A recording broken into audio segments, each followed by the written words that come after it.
That, and I think. Alright, it's going. Hello, hello, cool. Hi. Hi. This is Tim, and I'm joined here with Jonny Was. We're talking about his starring role in the movie What We Do Is Secret. It's a dramatization about the Germs, the band, the old punk rock band, the Germs, and he's playing Darby Crash. How are you? I'm doing good. Welcome to Philadelphia. Thank you. I'm glad to be here. How do you like our city? I actually went earlier today. We were able to go down to South Street. I don't remember the name of the restaurant, but we just went down to the market and got a sausage and pepper sandwich, which was awesome. Standard. That's standard. We had to do the standard stuff. Yeah. I mean, I've been here a couple times, but Mm-hmm. through different bands. With my old band, we played at the North Star. Like 5 years ago, and then with the Germs on tour, we played the Trocadero, actually. Oh, great. About a year and a half ago. And I've done the Philly cheesesteak at Ishkabibbles, and Yeah. But I still haven't really. I haven't seen any sights, in Philly. I've just done more of the nightlife and the food. Yeah, and well, that's a big part of the city anyway. It is. It's good enough for now. Yeah. That's my part. I don't go to the sights. Yeah. I just go to the food. And well, especially if you live nightlife. here, I can imagine. Yeah. So yeah, I wanted to start off talking about your background, in punk music, stuff like that. Your band, Jonny Was. Yeah. Are you still together? No, I stopped doing that almost 3 years ago, actually. It was it was more of a pop punk band, but it was right, because we started off. I don't know when we first played. I think I was under 21, but I think I started kind of fooling around with the band when I was like 18. I'm 29 now, so it was during a time when Green Day and Blink-182 and those bands were kind of getting really popular. Yeah. So me and my friends, we were kids basically, and we were literally a garage band, and would screw around and do songs about girls and farting and things like that. It was just kind of fun.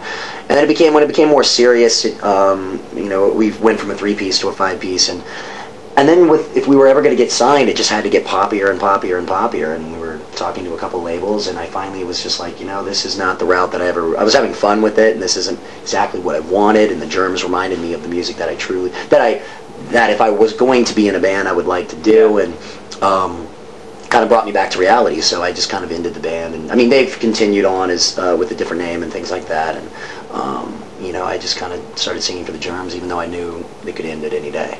Right. And you're now. How did that sort of come about? You were doing the movie, and then I left it in here so it wouldn't interrupt. You're shooting for the movie, and I guess Pat Smear was serving as a consultant on the movie, and sort of realized that your part was you were playing Darby Crash well enough, I guess, that they thought you would be good for a singer for the band. Yeah, there was talk about it between Don, Lorna, and Pat, and some of my friends on the set, and some of the crew when we were shooting it. And I think the true time when Pat felt that he could do this was when we played our first rap party.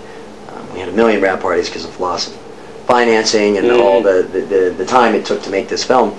And our first rap party, we didn't shoot a lick of footage, but we spent 3 months learning the songs. So Pat wanted to give, the crew and something special. So the Baby Germs, as he quoted, went up and played about 5 songs, and for a crowd, which is a lot of fun, at this place called Dragonfly in LA. And then the real Germs got up, and I sang with them for about 4 more songs.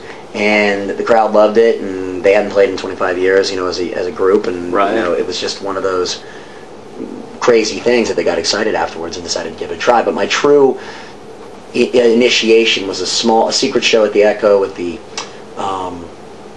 Adolescents that wasn't really advertised, into the very next day playing the Olympic Auditorium with Suicidal Tendencies and Fear and Flipper and all these crazy bands, and that was the true initiation. If I could get through that, they'd be willing to continue. And I must have been able to get through that. Yeah, those are some heavyweight names for from back in the day punk rock. Yeah, absolutely. And it must have been really fun. For me, it was great as a fan too. And it was just and Tony, and the guys from the Adolescents, have become favorites of mine, and Tony was an early defender of mine too, and a lot of people were shocked and upset that I was singing for the band.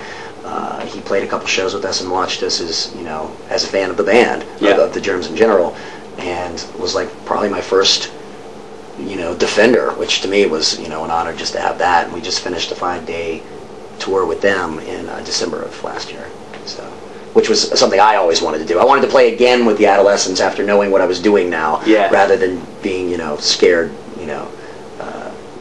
crapless. So it sort of did make you nervous, like. Oh yeah, in the beginning, yeah. I mean, I just pretty much got pretty drunk, and and just at least knew that no matter what, I would be a little bit more in control than he was. So at least that calmed me down to know that at some points, some shows that he played in the past were such a mess that I knew that I couldn't be that bad. At least I knew the words to his own songs, which a lot of times he didn't remember, even though he wrote. So them, so I mean, for me, it's more of an organized chaos. It was always an organized chaos with those guys too, but for me, I'm trying to get the fans to be able to have a lot of fun, but be a part of the show as well, and try to do my best with the songs so that they can hear it from a fan perspective, from knowing it from an album or something like that, so they can hear it with a better quality. Right. And the band members are better players now. They have a lot more experience. They're a lot more experience now. Yeah. So it's a little tighter. It still, keeps that sloppiness in hand, but it's a lot tighter. And it's the lineup that was intact when Darby died. Yeah. Same lineup that Don Moran, except for you, of course. Except for me, yeah, of course. Right. Yeah. What's it like playing Darby Crash in the movie compared to being the lead singer of the Germs? Is it like? Well, I mean, yeah, it's definitely night and day. It's it was